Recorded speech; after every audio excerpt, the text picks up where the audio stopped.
ফাঁসি চাই, দৃষ্টান্তমূলক বিচার চাই।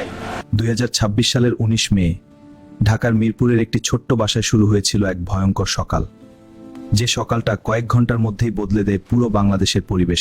রামিসা মা, এদিকে একটু আসো তো, তোমার জন্য চকলেট আর একটা খেলনা রেখেছি। নিষ্পাপ শিশুটি বুঝতেই পারেনি এই ডাকটাই হবে তার জীবনের শেষ ডাকপো।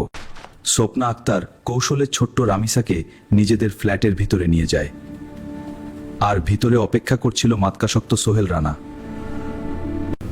ঘরের দরজা বন্ধ হতেই শুরু হয় এক অমানবিক পাশবিকতা, যে নিষ্ঠুরতা শুনলেও মানুষের শরীর কেঁপে ওঠে। রামিসা মা, কোথায় গেলি? স্কুলে যাওয়ার কথা ছিল, এতক্ষণ তো হওয়ার কথা না। আমার বুকটা কেমন করছে।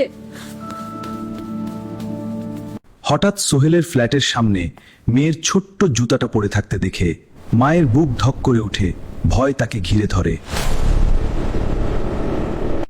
দরজা খুলেন, আমার মেয়েটা ভিতরে আছে। আমি জানিও ভিতরে আছে, দয়া করে দরজা খুলেন। দরজা খুলেন, আমারটা ভিতরে আছে। আমি জানিও ভিতরে আছে, দয়া করে দরজা খুলেন। নিজের অপরাধ লুকানোর জন্য সে এমন এক নৃশংস কাজ করে, যা শুনে পুরো দেশের মানুষ স্তব্ধ হয়ে যায়।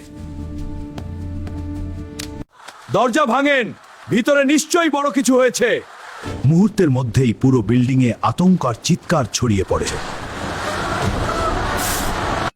ধরা পড়ার ভয় তাকে পাগল করে তোলে। নিজের অপরাধ লুকাতে সে শুরু করে আরো ভয়ঙ্কর এক কাজ। নিষ্পাপ শিশুটির দেহ গুম করার জন্য সে লাশ টুকরো টুকরো করার চেষ্টা করতে থাকে। দরজা খুলেন, এতক্ষণ কেন খুলছেন না? ভিতরে নিশ্চয়ই ভয়ঙ্কর কিছু হয়েছে।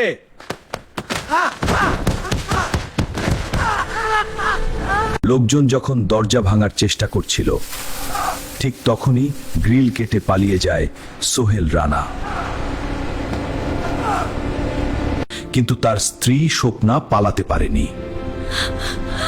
জনতা তাকে ধরে পুলিশের হাতে তুলে দেয়। কেউ কিছু স্পর্শ করবেন না, পুরো ফ্ল্যাট ভালোভাবে তল্লাশি করা হবে। তারপর ঘরের ভিতরে যা পাওয়া গেল তা দেখে পুলিশ থেকে শুরু করে সবাই স্তব্ধ হয়ে যায়। আমার মেয়েটা তো শুধু স্কুলে যেতে চেয়েছিল। আমার রামিসাকে ফিরিয়ে দেন। প্রযুক্তির সহায়তায় মাত্র 10 ঘন্টার মধ্যেই নারায়ণগঞ্জ থেকে গ্রেফতার করা হয় প্রধান আসামিকে পাউন্ড। পুরো দেশ জুড়ে শুরু হয় ক্ষোভ আর কান্না। মানুষ একটাই দাবি জানায়, এই নৃশংসতার সর্বোচ্চ বিচার চাই। আমার মেয়েটা তো কারো কোনো ক্ষতি করেনি, তাহলে কেন এত নিষ্ঠুরভাবে তাকে কেড়ে নেওয়া হলো? রামিসার খালি বেঞ্চটা দেখে কাঁদতে থাকে তার সহপাঠীরা, কারণ সে আর কোনোদিন ক্লাসে ফিরবে না।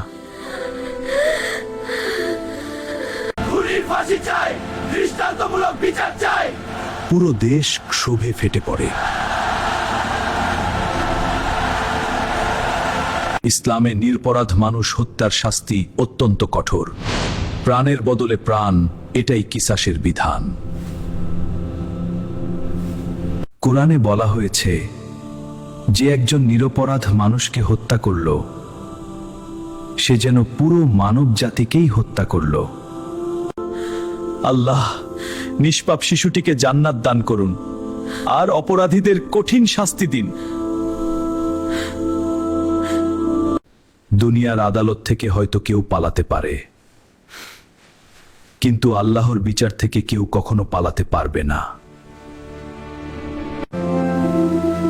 এক মুহূর্তের পাশবিকতা শেষ করে দিল একটি নিষ্পাপ শিশুর পুরো পৃথিবী।